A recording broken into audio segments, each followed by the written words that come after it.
साथियों नमस्कार, मैं आपका दोस्त हीरालाल जाट और आप देख रहे हैं आपका अपना YouTube चैनल।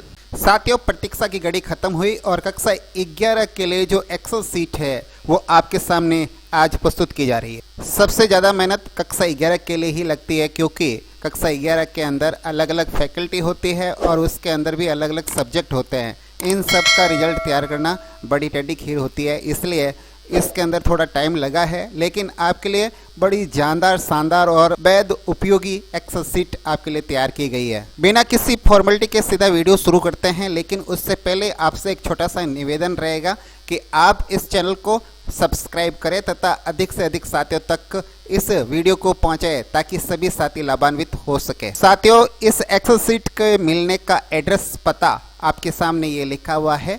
आप यहाँ से किसी भी जो वेबसाइट लिंक है यहाँ से डाउनलोड कर सकते हैं। साथ ही आप गूगल पर जाकर हीरालाल जाट लिखकर सर्च करेंगे तो उपरोक्त वेब लिंक आपको मिल जाएंगे और वहाँ से आप सर्च करके सीट को डाउनलोड कर सकते हैं। और आपके लिए एक नवीन जानकारी, अब तक की जो नर्सरी क्लास से लगाकर 11 क्लास तक जो सभी एक्सेल सीटें तैयार हुई है उसको अपडेट कर दिया है। आप अपडेट सीट ही यूज करें और उस पर आपको डेट लिखी हुई मिलेगी। ये लिखा हुआ है 27/4। ये प्रत्येक सीट पर इस प्रकार की डेट लिखी हुई मिलेगी। आप इस प्रकार की डेट देखकर ही सीट को इस्तेमाल करें ताकि उसके अंदर आपको नवीन अपडेट मिले और किसी प्रकार की कोई त्रुटि या एरर है या मिस्टेक है उसको दूर कर दिया गया है। चलिए दोस्तों, गुरुदेव का आशीर्वाद लेकर इस वीडियो को करते हैं शुरू।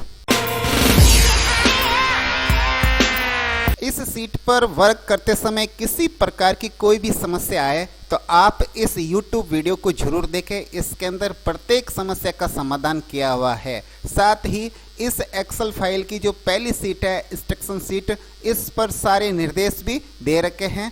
आप एक बार इन निर्देश को भी जरूर पढ़ें तथा कक्षा 11 की जो रिजल्ट सीट है इसकी मार्कशीट जब आप प्रिंट कराएंगे तो आपको विद्यार्थी की फोटो युक्त मार्कशीट मिलेगी। इसके लिए क्या करना है वो आगे आपको इस वीडियो में बताने वाले हैं। साथियों, ये एक्सेल सीट सिक्योरिटी के तौर पर पासवर्ड जनित है, इसमें पासवर्ड दे रखे हैं।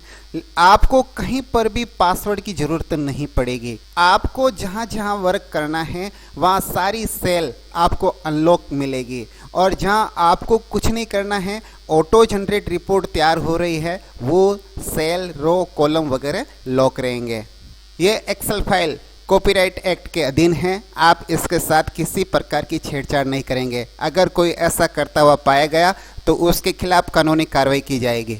वैसे ये एक्सेल फाइल 200 विद्यार्थियों के लिए तैयार की गई है। आप प्रत्येक संकाय के लिए अलग अलग एक्सेल सीट तैयार कर सकते हैं। अगर कहीं पर भी ज़रूरत पड़ जाए डाटा एंट्री करते समय तो वहाँ पर ये पासवर्ड भी दे रखा है। आप ये सिक्योरिटी पासवर्ड वहाँ लगा सकते हो। सारी सीटों पर ये पासवर्ड वर्क नहीं करेगा। आप मार्कशीट पर और मास्टर सीट पर कतई इस पासवर्ड को यूज नहीं करें क्योंकि ये लगेगा नहीं। मार्क एंट्री सीट पर मार्क फिल करते समय ध्यान रखें, एक तो आप अंकों को फिल कर सकते हैं, उसके अलावा NA और AB और ML, ये 3 चीज़ और आप उस डाटा एंट्री सीट पर अंकों के अंदर फिल कर सकते हैं। अंक और उसके अलावा NA होगा अगर विद्यार्थी टेस्ट में शामिल नहीं हुआ है तो नॉट एलिजिबल, इस प्रकार से NA है। AB का मतलब होता है एब्सेंट और ML का मतलब होता है मेडिकल लीव। इस पूरी एक्सेल फाइल के अंदर आप कहीं पर भी कोई भी रो, कोई भी सेल, कोई भी कॉलम डिलीट नहीं करेंगे। अगर आप डिलीट कर देते हैं तो ये पूरी फाइल आपस में कनेक्टेड है, लिंक्ड है। अगर आप कहीं इस प्रकार के कट पेस्ट कर देते हैं तो फिर पूरा लिंक एरर आ जाता है। यदि आपके पास रो और कॉलम ज़्यादा है और आपकी यूज़ के अंदर नहीं है, आप उसको प्रिंट में लेना नहीं चाहते हैं, तो बिल्कुल आप उसके अंदर से डाटा क्लियर कर दीजिए और फिर उसको हाइड कर दीजिए। ये आपके प्रिंट के अंदर और आगे रिपोर्ट्स के अंदर कहीं पर भी नहीं आएगा। आप डिलीट कतई नहीं करें। अगर आपके पास कोई तकनीकी एरर आता है, इस प्रकार का एरर नज़र आए तो आप उसको सॉल्व कर सकते हैं। उसका समाधान हमने यहाँ दे रखा है। आप YouTube पर जो कमेंट बॉक्स होता है उसके अंदर कमेंट कर दीजिए। हम आपका कमेंट पढ़कर आपकी जो भी समस्या है उसका समाधान करेंगे। हम आपको विश्वास दिलाते हैं कि आज तक हमारे चैनल पर जो भी मैसेज आया है उसका जवाब उसी दिन दिया गया है। हमारे चैनल पर ऐसा कोई भी मैसेज नहीं है जिसका वापस रिप्लाई नहीं किया गया है। सब का रिप्लाई रोजाना होता है। साथियों, आपका एक कॉमन सवाल रहता है कि हम एंट्री कहाँ से शुरू करें। कई साथी सीधा आगे चले जाते हैं। उसके लिए हमारा सीधा सा इंस्ट्रक्शन आपके लिए ये रहेगा कि आप सबसे पहले जो ये मास्टर सीट दे रखी है, सबसे पहले इस मास्टर सीट पर अपने डेटा एंट्री शुरू करें। अब इस मास्टर सीट पर कुछ जानकारियां है आपके स्कूल के संबंधित, जिसको स्कूल प्रोफाइल नाम दिया गया है। इसको आप फिल कर दीजिए।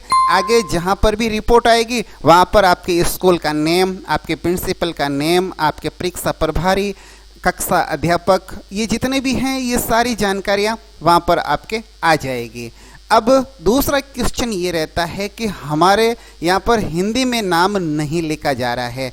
अब होता क्या है कि आपके कंप्यूटर के अंदर गूगल इनपुट या यूनिकोड फॉन्ट नहीं होता है, इस वजह से आप ये हिंदी के अंदर नहीं लिख पाते हैं। या तो आप अपने कंप्यूटर के अंदर इसको इंस्टॉल कर दीजिए, बहुत इजी वर्क है। ये भी आपको इंस्ट्रक्शन शीट पर बताया हुआ है कि किस प्रकार से आपके कंप्यूटर के अंदर इसको इंस्टॉल करना है। और इसके अलावा अगर आप अपने कंप्यूटर या पीसी के अंदर इसको इंस्टॉल नहीं कर पाते हैं, कोई दिक्कत नहीं। मैं आपको एक सिंपल सा समस्या का समाधान बता रहा हूँ कि आप अपने मोबाइल के अंदर ये एक नाम तो टाइप करना है। ये नाम टाइप करके यहाँ पर कट पेस्ट कॉपी पेस्ट कर सकते हैं बड़ी आसानी के साथ। इसके अलावा भी अगर आप चाहते हो, एक और वे है, एक और तरीका है। आप साइट के अंदर क्या करें, गूगल ट्रांसलेट खोल दीजिए। गूगल ट्रांसलेट के अंदर आप ये नाम टाइप कर दीजिए, वहाँ हिंदी के अंदर नाम टाइप हो जाएगा। वहाँ से कॉपी करके यहाँ पेस्ट कर दीजिए, बड़ा ही ईजी है। इसके अलावा तो कहीं आपको टाइप करना ही नहीं है।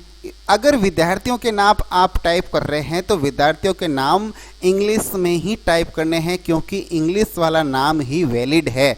इसलिए ध्यान रहे, आप विद्यार्थी के नाम, फादर्स नेम, मदर्स नेम, ये इंग्लिश में ही टाइप करेंगे। अब हिंदी के लिए तो मात्र एक कॉलम ही रहा, तो ये एक कॉलम बड़ी आसानी के साथ आप कर सकते हैं। अगर आप विद्यालय की मान्यता वाला कर रहे हैं तो ये भी कर सकते हैं। बाकी सब तो इंग्लिश में ही टाइप करने हैं, तो ये ज़्यादा समस्या नहीं है। हम आगे बढ़ते हैं और देखते हैं इस सीट पर और क्या क्या है। यहाँ पर आपको कक्षा 11 के जो विषय अध्यापक है उनके नेम और विषय यहाँ फिल करने हैं। अब जो दो अनिवार्य विषय है, कंपल्सरी सब्जेक्ट है, हिंदी और इंग्लिश, ये तो नाम लिखे हुए मिलेंगे, आपको टीचर्स के नाम लिखने हैं। अब आगे जो भी आपके 3 वैकल्पिक विषय हैं वो यहाँ से सेलेक्ट कर सकते हैं। कई सारी ऐसी स्कूलें भी हैं जो बड़ी स्कूलें हैं, वहाँ पर 5-5, 6-6 सब्जेक्ट भी चलते हैं ऑप्शनल के। उसमें विद्यार्थी 3 लेते हैं चूज करके। मान लीजिए किसी स्कूल के अंदर history, political, Hindi literature, Sanskrit literature, economics, sociology, इस प्रकार के बहुत सारे सब्जेक्ट है। अब विद्यार्थी तो 3 ही लेगा, तो आप यहाँ पर जितने भी सब्जेक्ट है आपके स्कूल के अंदर वो सारे सब्जेक्ट यहाँ पर सिलेक्ट करके फिल कर दीजिए। सिलेक्ट करने के लिए यहाँ पर सिलेक्ट बटन है, इसके अंदर आपको सब्जेक्ट मिल जाएगा। जो भी सब्जेक्ट है वो यहाँ से लेके, जैसे हिंदी लिटरेचर लेना है तो ये हिंदी लिटरेचर ले लिया। और यहाँ पर जो आपके टीचर्स हैं, स्कूल के लेक्चरर महोदय, उनका नाम लिख दीजिए। इसके अलावा 2 अनिवार्य सब्जेक्ट और रहते हैं, जीवन कौशल और आज़ादी के बाद का स्वर्णिम भारत। इनका भी टीचर्स के नेम आप यहाँ लिख देंगे। इसके अलावा एक अति महत्वपूर्ण है स्कूल का लोगो। अब प्राइवेट स्कूल के लिए स्कूल का लोगो अति महत्वपूर्ण रहता है। वो बार बार निवेदन करते हैं, तो हमने आपके लिए सुविधा कर रखी है। आप यहाँ पर स्कूल लोगो लिखा है, नीचे स्कूल लोगो रखने के लिए जगह दे रखी है। और बड़ी आसानी से, आपको कुछ करना ही तो नहीं है। यहाँ आए और राइट क्लिक किया, जैसे ही राइट क्लिक करोगे ऑप्शन मिलेगा यहाँ पर चेंज पिक्चर, और चेंज पिक्चर पर जैसे क्लिक करेंगे आपको सीधा वहाँ ले जाएगा जहाँ पर आपके फोल्डर के अंदर पिक्चर पड़ी है। वहाँ से सेलेक्ट कीजिए, इंसर्ट कीजिए, सीधा यहाँ पिक्चर आ गई। बस इतना सा तो वर्क है आपके लिए, तो मात्र आधे मिनट का वर्क है। आप आसानी से अपने स्कूल का लोगो यहाँ सेट कर सकते हैं। इसके अलावा यूट्यूब वीडियो का लिंक मिलेगा और अपडेट तारीख यहाँ मिलेगी। ये 27/4/2023 की अपडेट है। और आपकी जानकारी के लिए बता दें कि हमने LKG से लगाकर कक्षा 11 तक सारी सीटों को अपडेट कर दिया है और सबके ऊपर तारीख 27/4/2023 मिलेगी। उसी सीट को यूज करना है आपको। कक्षा 11 के लिए आप यहाँ पर जो मास्टर सीट है इस पर देखेंगे सब्जेक्ट। अब यहाँ पर बहुत सारे सब्जेक्ट रहते हैं क्योंकि अलग अलग फैकल्टीज़ हैं और फैकल्टी के अंदर भी अलग अलग सब्जेक्ट रहते हैं, तो हमने उसको अलग तरीके से डिवाइड किया है। उसको डिवाइड ऐसे किया है, एक तरफ तो हो गए नॉन प्रैक्टिकल, उसके अंक जैसे थ्योरी के 70 हैं और ईयरली के अंदर थ्योरी के 100 हैं। इन सब्जेक्ट को हमने अलग कर दिया। उसके बाद प्रैक्टिकल 1 लिस्ट है, इसके अंदर जो अर्धवार्षिक है उसमें 50-20 और ईयरली के अंदर है 70-30, ये अलग कर दिए। उसके बाद टाइपिंग सब्जेक्ट रहते हैं, उनके अलग ही अंक रहते हैं, उनको अलग कर दिया। उसके बाद हमने यहाँ पर प्रैक्टिकल के कुछ अलग सब्जेक्ट रहते हैं, जैसे डांस है, म्यूजिक है, अलग अलग सब्जेक्ट रहते हैं बहुत सारे, तो उनको भी हमने अलग कर दिया। उसके प्रैक्टिकल के अंक ज़्यादा रहते हैं और थ्योरी के कम रहते हैं, तो ये सब्जेक्ट भी हमने अलग कर दिया। और वोकेशनल लिस्ट, कई सारे ऐसे स्कूल हैं जहाँ पर व्यावसायिक शिक्षा यानी वोकेशनल सब्जेक्ट भी चलते हैं, तो उनके लिए वोकेशनल सब्जेक्ट हैं, उनके अंक इस प्रकार है। और वोकेशनल के अंदर क्या होता है कि केवल वार्षिक परीक्षा होती है और वार्षिक परीक्षा के अंदर 3 सेक्शन हैं, थ्योरी है, पोर्टफोलियो है और प्रैक्टिकल है। मार्कशीट के अंदर हमने वार्षिक के अंदर ये पोर्टफोलियो दिखाया है और ये पोर्टफोलियो केवल मात्र वोकेशनल सब्जेक्ट के लिए है। अगर आपके स्कूल के अंदर ये इस प्रकार का सब्जेक्ट नहीं है तो आप टेंशन नहीं ले और पोर्टफोलियो पर आपको ध्यान नहीं देना है। कहने का मतलब आपको किसी प्रकार की मार्क एंट्री नहीं करनी है, वो अपने आप कैलकुलेशन होते रहेंगे। ये है इस सीट की मास्टर और इसके अंदर ये सारा कुछ है, इसके अकॉर्डिंग पूरी सीट यहाँ से कंट्रोल होती है। इसके ऊपर किसी प्रकार का पासवर्ड ट्राई नहीं करें, नहीं लगेगा, क्योंकि ये पूरी सीट का कंट्रोल है। इसको ही खोल देंगे तो पीछे बचेगा क्या। आगे बढ़ते हैं। आगे है स्टूडेंट डाटा एंट्री सीट, यहाँ पर आपके विद्यार्थियों के डेटा फिल करने हैं और इस सीट को तो हमने वैसे ही अनलॉक छोड़ दिया है, ये किसी प्रकार की लॉक सेल नहीं है, पूरी सेलें अनलॉक है। अब आपने आसानी से यहाँ पर वर्क करें। और उसके अलावा लास्ट के अंदर यहाँ पर आपके विद्यार्थियों की फ़ोटो डालने का ऑप्शन है, बड़ा आसानी से यहाँ पर फ़ोटो पेस्ट कर सकते हैं। यहाँ पर क्लिक करके जाएंगे तो चेंज पिक्चर का ऑप्शन भी आ जाएगा, ऐसे भी कर सकते हैं। अगर ऐसे नहीं कर पा रहे हैं, कई फोल्डर में कॉपी पेस्ट करके यहाँ पर आप पेस्ट कर रहे हैं तो भी हो जाएगा। तो सीट पर केवल मात्र विद्यार्थी के विवरण के संदर्भ में पूरी डिटेल है, वही फिल करनी है। अगली जो सीट रहेगी वो मार्क एंट्री। अब विद्यार्थियों के डेटा तो पीछे से आ गए, यहाँ पर तो आपको कुछ करना ही नहीं है, आपको तो केवल मात्र यहाँ आगे बढ़ना है और विद्यार्थियों के जो विषयवार अंक हैं वो फिल करने हैं। सबसे पहले अनिवार्य विषय जो सब्जेक्ट हैं हिंदी, इंग्लिश, इसके अंक फिल करने हैं। उसके बाद ये आपके अति महत्वपूर्ण चीज़ है, ये मैं बताने जा रहा हूँ, ये है आपके ऑप्शनल सब्जेक्ट भरने का ऑप्शन मिलेगा। यहाँ पर जैसे पहला ऑप्शनल सब्जेक्ट, इसके अंदर हमने 1, 2 और 3 सब्जेक्ट दे दिए फिल करने के लिए। अब आप सोचेंगे सर ये 3 किस लिए, क्या हम इसी एक ही कॉलम के अंदर 3 फिल कर दें? ऐसा नहीं करना है।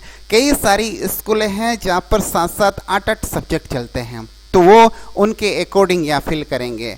और यदि आपके विद्यालय के अंदर केवल मात्र 3 ऑप्शनल सब्जेक्ट हैं तो आपको ऑप्शनल 1 के अंदर जो पहला कॉलम है इसके अंदर ही आपको 1 सब्जेक्ट फिल करना है। उसके बाद ऑप्शनल नंबर 2 यहाँ पर जाओगे, ये 2 ऑप्शन नंबर है, यहाँ पर जो पहला है इसके अंदर आप दूसरा सब्जेक्ट फिल कर दोगे। फिर ऑप्शन नंबर 3 यहाँ पर आप तीसरा सब्जेक्ट फिल कर दोगे। और ये बाकी वाले जो ऑप्शन हैं वो उन स्कूलों के लिए हैं जहाँ पर 3 से ज़्यादा विषय हैं, तो फिर वो यहाँ एडजस्ट करेंगे।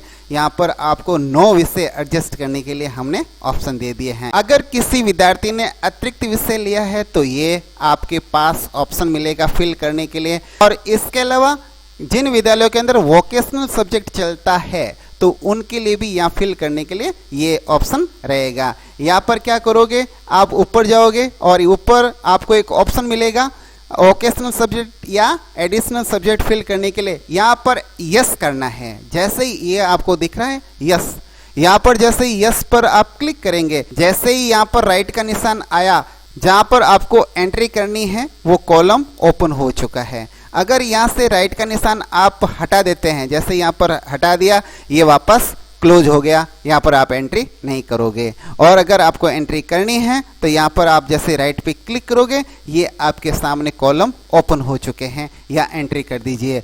और एडिशनल सब्जेक्ट के तो जैसा एडिशनल सब्जेक्ट है, जैसी मार्किंग है उसके अनुसार मार्किंग कर दीजिए। यहाँ पर नीचे थ्योरी के हैं और ऊपर प्रैक्टिकल के नंबर है, आप जैसा चाहो वैसी एंट्री कर सकते हो। ये अनलॉक है, आप अंकों को इधर उधर करोगे क्योंकि 11th के अंदर बहुत सारी मार्किंग अलग तरीके से होती हैं। अब रही बात वोकेशनल की, वोकेशनल के अंक केवल वार्षिक परीक्षा के लिए होते हैं। हमने तीनों ऑप्शन दे दिए, सैद्धांतिक, पोर्टफोलियो और प्रायोगिक। यहाँ पर वोकेशनल सब्जेक्ट को फिल करने के लिए ये कॉलम नियत हैं, यहाँ पर आप फिल कर दीजिए। उसके अलावा जीवन कौशल और आज़ादी के बाद स्वर्णिम भारत, ये आपके सामने अंक भरने के लिए ऑप्शन रहेंगे सब्जेक्ट के। यहाँ पर आप एंट्री कर दीजिए। अंक भार आपको अलग लगे तो यहाँ पर आप अंक भार चेंज कर सकते हैं। और हमने तो पूरा सोच समझकर पूरा डेटा को एनालिसिस करके फिल किया है, तो आप निश्चिंत रहे। आपको डाटा एंट्री करने के लिए 3 सीट है, मास्टर सीट, उसके बाद स्टूडेंट डाटा एंट्री और उसके बाद मार्क एंट्री। बस इन 3 सीटों पर आपको वर्क करना है। अब आपका काम लगभग 95% हो चुका है। अब आगे जाओगे, केवल रिपोर्ट आपको देखनी है। अब रिपोर्ट सबसे पहले स्टेटमेंट ऑफ मार्क्स, मार्क्स का क्या स्टेटमेंट है ये देखेंगे। यहाँ पर आपको विद्यार्थी का विवरण दिखाई देगा, फिर प्रत्येक सब्जेक्ट के अकॉर्डिंग आपको रिजल्ट मिलेगा।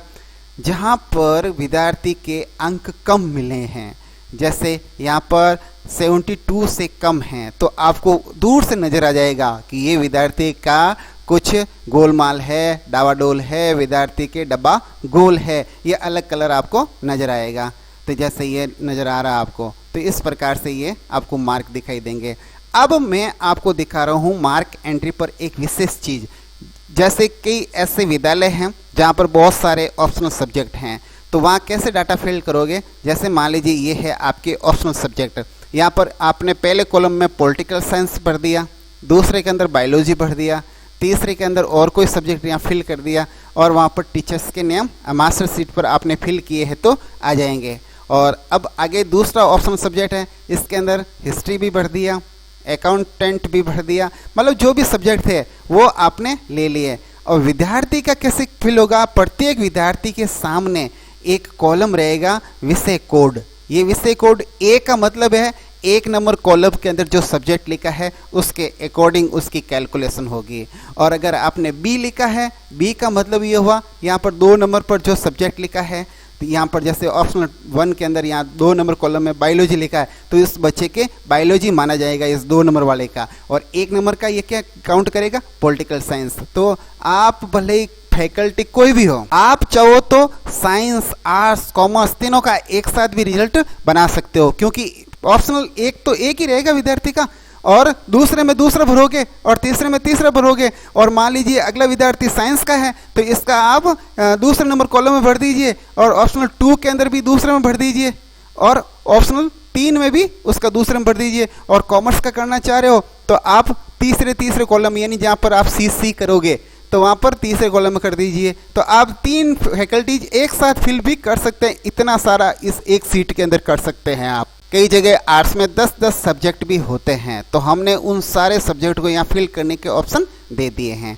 अब आप स्टेटमेंट ऑफ मार्क्स के अंदर जाके देखेंगे, अनिवार्य विषय के संदर्भ में तो आपको कोई प्रॉब्लम नहीं है। अब यहाँ पर आप रिजल्ट देखोगे तो किस प्रकार से आपके शो करेगा। जैसे यहाँ पर लिखा है ए का मतलब होता है यहाँ पर एक कॉलम के अंदर क्या सब्जेक्ट है, इस विद्यार्थी के अंदर ये पॉलिटिकल साइंस के नंबर है। अगला जो विद्यार्थी है ये पॉलिटिकल का नहीं है, पॉलिटिकल का ये अगला है, ये आपने बी फिल कर दिया, इसका मतलब ये बी कॉलम के अंदर क्या सब्जेक्ट है, इस विद्यार्थी के लिए जो यहाँ पर सब्जेक्ट होगा वो काउंट होगा। और जैसे अगर कहीं आपने सी यहाँ फिल किया है तो ये जो तीसरा कॉलम है इसके अंदर जो सब्जेक्ट लिखा हुआ है वो अंक यहाँ उसके काउंट हो रहे हैं। अब देखते हैं ऑप्शनल 2। अब इसके अंदर जो आपने विषय कोड दिया है ए, इसका मतलब ये पहले कॉलम के अंदर जो सब्जेक्ट है ये विद्यार्थी का काउंट हो रहा है। बी लिखा है तो ये दूसरे कॉलम के अंदर जो सब्जेक्ट लिखा है इस विद्यार्थी के ये काउंट हो रहा है। यहाँ पर सी लिखा हुआ है, इसका मतलब जो ये तीसरे कॉलम के अंदर सब्जेक्ट दिख रहा है ये इस विद्यार्थी के वो सब्जेक्ट काउंट हो रहा है। मार्कशीट के अंदर भी ये तीसरा जो दिखाई दे रहा है यही शो होगा। ये सब कुछ इसके अंदर कैलकुलेशन हो रही है। अब चलते हैं ऑप्शनल थर्ड, तो ये विद्यार्थी के ऑप्शनल थर्ड है और इसके अंदर भी वही विषय कोड, ए का मतलब ये विषय, बी का मतलब ये विषय और सी का मतलब ये जो तीसरे नंबर पर विषय हैं। तो इस प्रकार के ये गणना होगी। ये है एडिशनल सब्जेक्ट।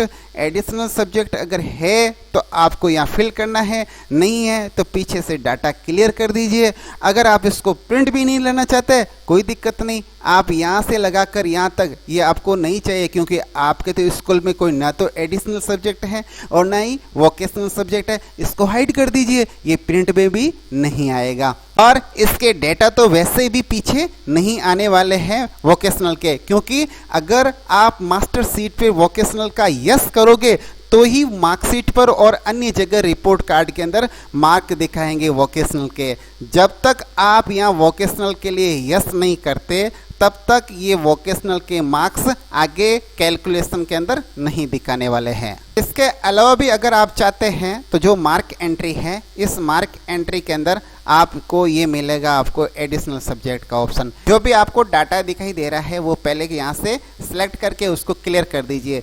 क्लियर करने के बाद ये जो स्टेटमेंट है इसके अंदर जो इतने कॉलम्स रो आ रही है इनको हाइड कर दीजिए। जैसे मैं यहाँ से हाइड कर देता हूँ, ये हाइड का ऑप्शन है, यहाँ से मैंने हाइड कर दिया। आगे आपके जीवन कौशल और आज़ादी के बाद स्वर्णिम भारत उसका रिजल्ट है और उसके बाद आपको अटेंडेंस दिखाई देगी। उसके बाद आपकी विषयवार जो भी ग्रेडिंग है विद्यार्थी की वो दिखाई देगी। अगर किसी के सप्लीमेंट्री है तो वो शो करेगा। अगर विद्यार्थी प्रैक्टिकल के अंदर फेल है तो वो भी शो करेगा। अगर ग्रेस लगा है तो ग्रेस कितने अंक का लगा है वो भी शो करेगा।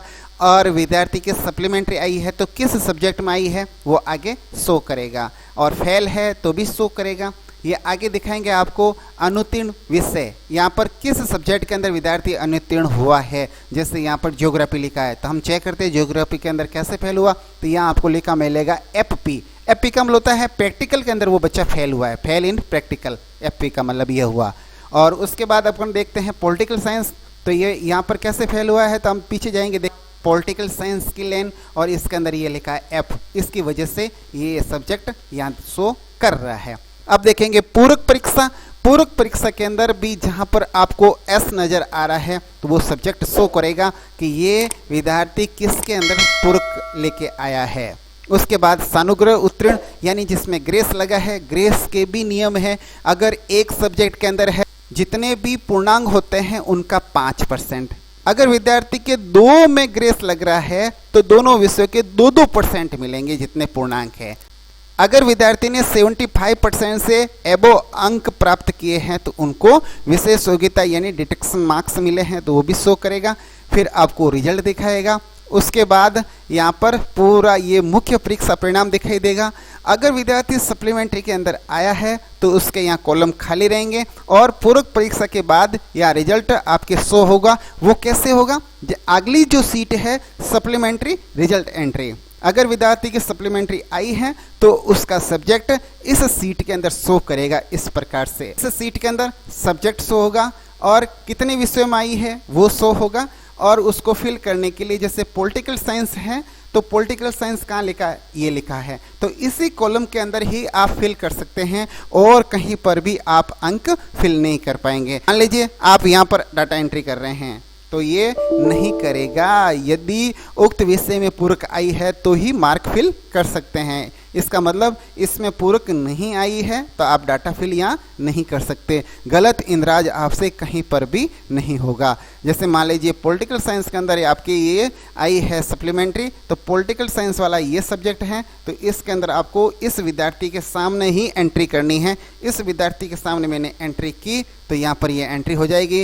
ये आपको यहाँ पर रिजल्ट दिखा देगा पास, पीछे ये संपूर्ण रिजल्ट यहाँ पर हो जाएगा, क्या डिवीजन बना है वो सारा शो हो जाएगा। यहाँ पर शो हो गया तो मेन जो रिजल्ट है अपना उसके अंदर भी चला जाएगा, ये आ जाएगा पास और ये रिजल्ट उसका संपूर्ण परीक्षा के बाद भी तैयार हो चुका है।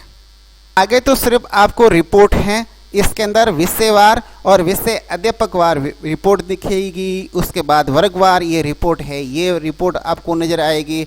उसके बाद अगली जो हम रिपोर्ट देखने वाले हैं ये है आपके विद्यालय की कक्षा 11 का एग्रीगेट रिजल्ट, ये आपके सामने आ जाएगा। उसके बाद सब्जेक्ट वाइज रिजल्ट, आपको टीचर्स को सब्जेक्ट वाइज रिजल्ट भी देना पड़ता है, तो प्रत्येक विषय के अंदर विद्यार्थियों के कितने डिवीज़न बने हैं वो भी दिखा देगा, और किस विद्यार्थी के कौन सा वैकल्पिक विषय है ये भी दिखाएगा, आपको शो करेगा कि इस विद्यार्थी के ये विषय वैकल्पिक विषय हैं, ये सारा यहाँ दिखाई देगा। और किसी विद्यार्थी के सानुग्रह यानी बाई ग्रेस पास हुआ है या पूरक आई है तो वो सारा यहाँ पर दिखाई देगा। अब जैसे मान लीजिए आपको देखना है ये अनिवार्य हिंदी या अनिवार्य इंग्लिश या ऑप्शनल फर्स्ट, इसके अंदर विद्यार्थी क्या डिवीज़न, कितने ग्रेस, कितने पास हुए हैं, और उस अध्यापक जी को आपको रिजल्ट देना है। तो आप ये नीचे आप डिटेल में देखेंगे, यहाँ पर मिलेगा कितने प्रविष्ट हुए हैं, विशेष योग्यता प्राप्त कितने विद्यार्थी हैं, प्रथम श्रेणी कितने आए हैं, द्वितीय श्रेणी कितने आए हैं, तृतीय श्रेणी कितने आए हैं, उत्तीर्ण कितने हुए हैं और क्या उत्तीर्णता प्रतिशत रहा है, पूर्व कितने विद्यार्थियों की आई है, अनुत्तीर्ण कितने की आई है, पुनः परीक्षा कोई है तो, और अनुपस्थित कोई है तो ये पूरा रिजल्ट विषयवार आ गया और ये समग्र आ गया। अब आप सोच रहे होंगे कि इतने कॉलम हमारे तो काम ही नहीं आ रहे हैं, हमारे तो इतने ही विद्यार्थी थे, तो आप इन सारे रोज को या कॉलम्स को हाइड कर सकते हैं। हाइड करने का तरीका बड़ा ही आसान है, आप यहाँ जाइए बार पे और उसको ऐसे सेलेक्ट कर दीजिए, जैसे मैंने यहाँ तक सेलेक्ट कर दिया, मेरे को तो ये चाहिए नहीं, यहाँ गया राइट क्लिक किया, यहाँ पर आपको हाइड का ऑप्शन मिलेगा, यहाँ हाइड कर दीजिए, आपके ये सारे हाइड हो गए, बस ये रिजल्ट और नीचे ये आपके ये परिणाम, बस, और एक पेज के अंदर ये प्रिंट हो जाएगा। बड़े आसान काम है। और अगर आपको वापस चाहिए तो इसको वापस अनहाइड कर दीजिए, यही ऊपर की एक सेल नीचे की एक सेल दोनों को लीजिए, सेलेक्ट कीजिए, राइट क्लिक कीजिए, अनहाइड लिखा इस पर क्लिक कीजिए, ये वापस अनहाइड हो गया। कोई दिक्कत नहीं, नॉर्मल काम है, आप आसानी से कर लेंगे। अब हम देखते हैं मार्कशीट, एक शानदार डिजिटल मार्कशीट जिसपे आपके स्कूल का लोगो भी आएगा और आपके विद्यार्थी का फोटो भी आएगा। एक शानदार तरीके से डिजाइन की हुई मार्कशीट है, इस पे पूरी डिटेल है, विद्यार्थी की जो जन्म तिथि है वो अंकों में और शब्दों में दोनों में आएगी, आप निश्चिंत रहे, और पूरी शानदार तरीके से इसको डिजाइन की हुई है। अब आपको ये ध्यान पड़ेगा और आप बार बार हमें क्वेश्चन पूछेंगे कि सर आपने वार्षिक परीक्षा के अंदर ये पोर्टफोलियो क्यों दिया है। ये पोर्टफोलियो आपके लिए नहीं है, ये पोर्टफोलियो जहाँ पर वोकेशनल सब्जेक्ट है जिन विद्यालयों के, उनके लिए है। आपके तो ये कॉलम खाली छोड़ देगा और आप अगर चाहिए तो इसको हाइड भी कर सकते हैं, और अगर ये पड़ा रहे तो क्या तकलीफ है आपको, इसको खाली रहने दे और ये खाली ही शो करेगा जहाँ पर वोकेशनल सब्जेक्ट हैं। वैसे मैंने एक दो जगह वोकेशनल की एंट्री की है और उसको डेमो के रूप में दिखाने के लिए मैं आपको बताऊं। जैसे मैं यहाँ पर रोल नंबर चेंज करूं या फिर यहाँ पर एक दे रखा है डेवलपर टैब, इसके ऊपर आप जैसे क्लिक करोगे आगे बढ़ोगे तो अगला रोल नंबर आ जाएगा, आगे बढ़ोगे उसके अगला रोल नंबर आ जाएगा। इस विद्यार्थी के मैंने वोकेशनल की एंट्री की है तो यहाँ पर वोकेशनल सब्जेक्ट शो होगा, उसके यहाँ पर अंक दिखाई देंगे। ये पोर्टफोलियो यहाँ पर वर्क कर रहा है। अब यहाँ पर क्या होगा कि ये जो थर्ड सब्जेक्ट है इसके अंदर आपको एंट्री नहीं करनी है, तब जाके ये वोकेशनल की एंट्री यहाँ होकर यहाँ पर जो अंकों की डिटेल है वो शो हो जाएगी। वोकेशनल वाले उनके लिए मैं स्पष्ट निर्देश दे रहा हूँ, आपको जो थर्ड ऑप्शनल है उसके अंदर किसी प्रकार की एंट्री नहीं करनी है। आपको एक बार फिर मार्क एंट्री सीट पे लेके चलता हूँ, ये है मार्क एंट्री सीट। अगर आपको वोकेशनल की एंट्री करनी है तो ऑप्शनल जो थर्ड है उसकी एंट्री नहीं करनी है। जैसे मुझे यहाँ पर वोकेशनल की एंट्री करनी थी तो मैंने यहाँ पर वोकेशनल की एंट्री की है, और मैंने जो ऑप्शनल थर्ड है उसके अंदर किसी प्रकार की कोई एंट्री नहीं की है, तब जाके वोकेशनल के अंक मार्कशीट के अंदर इंक्लूड होंगे और उसकी कैलकुलेशन होगी। अब देखते हैं अगली मार्कशीट। ये आपके लिए ड्यूल मार्कशीट बनाई है, एक पेज पर 2 मार्कशीट आ जाएगी। आप विद्यार्थियों के इस प्रकार से सिंपल मार्कशीट भी निकाल सकते हैं। कई सारे हमारे साथी हैं, उन्होंने कहा कि हम फोटो अपलोड नहीं कर पाते, हमें तो सिंपल मार्कशीट चाहिए, तो हमने ये उन लोगों के लिए सिंपल मार्कशीट भी दे रखी है। आपको कोई तकलीफ नहीं होगी, यहाँ पर सिंपल मार्कशीट आ जाएगी और वो प्रिंट ले सकते हैं। और उनके लिए ऑप्शन ये रहेगा, यहाँ पर हमने 5 सेट तैयार करनी, एक साथ 10 मार्कशीट प्रिंट हो सकती हैं। हमारे कमेंट बॉक्स में कहीं सारे कमेंट यह आए हैं कि सर हमारे 10 मार्कशीट तो आ जाती है लेकिन आगे की मार्कशीट नहीं आती है। तो उनके लिए विशेष निवेदन का आप ये वीडियो आपके लिए अति महत्वपूर्ण है। आप यहाँ पर जो अगले 10 नंबर है, मान लीजिए 1101 से लगाकर 1110 तक की मार्कशीट तो यहाँ आपके सामने आ चुकी है, लेकिन अब 1111 की मार्कशीट नहीं आ रही है। तो आप यहाँ 1111 लिखेंगे और यहाँ पर 1120 लिखेंगे तो अगली 10 आ जाएगी। उसके आगे 10 और चाहिए तो फिर यहाँ पर 1121 से 1130 लिखिए। इस प्रकार 10-10 के सेट में आप मार्कशीट प्रिंट करा सकते हैं। और अंत के अंदर ये जो मार्कशीट आपको नजर आ रही है, ये पूरक परीक्षा के परिणाम के बाद की मार्कशीट हैं। यानी जिस विद्यार्थी के रिजल्ट पहले ही आ चुका है तो उनके लिए मार्कशीट नहीं है। ये उन विद्यार्थियों के लिए है जिसके मुख्य परीक्षा के अंदर सप्लीमेंट्री आई है, फिर सप्लीमेंट्री का एग्ज़ाम हुआ है, उसके अंक आपने अपलोड किए हैं इसी सीट पे, आपको बताया अभी, और उसके बाद जो रिजल्ट जारी होगा उसके लिए ये फाइनल मार्कशीट रहेगी पूरक परीक्षा के बाद परीक्षा परिणाम। जैसे इस विद्यार्थी के पूरक आई है तो पूरक का जैसे ही आप रिजल्ट अपलोड करोगे, किसके में आई है, पॉलिटिकल साइंस में आई है, कितने रोल नंबर है, 1107। चलिए एंट्री करते हैं इसकी। ये सप्लीमेंट्री सीट है, यहाँ पर 1107 इसकी ये सप्लीमेंट्री आई है और यहाँ पर आपके सब्जेक्ट भी दिखाई दे रहा है, ये पॉलिटिकल साइंस है। इसके अंदर मान लीजिए वो पास हो चुका है, वो 36 अंक ला के पास हो गया है। जैसे हम उसकी एंट्री करेंगे ये पास बता देगा और जो उसकी फाइनल मार्कशीट होगी उसके अंदर ये अंक आ जाएंगे, ये पास हो गया है और अंत में ये परिणाम भी बता देगा, परसेंट भी आ जाएगा और उत्तीर्ण एवं कक्षा 10 में क्रमोन्नत भी बता देगा। ये फाइनल रिजल्ट कहलाएगा। सप्लीमेंट्री जिसके आई है उसके लिए है ये। अब मैं आशा करता हूं कि ये वीडियो आपके लिए बहुत ही फायदेमंद होने वाला है। आप इस वीडियो को अधिक से अधिक लाइक करें, शेयर करें, इस चैनल को सब्सक्राइब करें, कमेंट बॉक्स के अंदर कमेंट जरूर करें और कमेंट करके हमें ज़रूर बताइएगा कि आपको ये सीट कैसी लगी है। अब हम आपसे लेते आज्ञा। नमस्कार, वंदे मातरम, जय हिंद।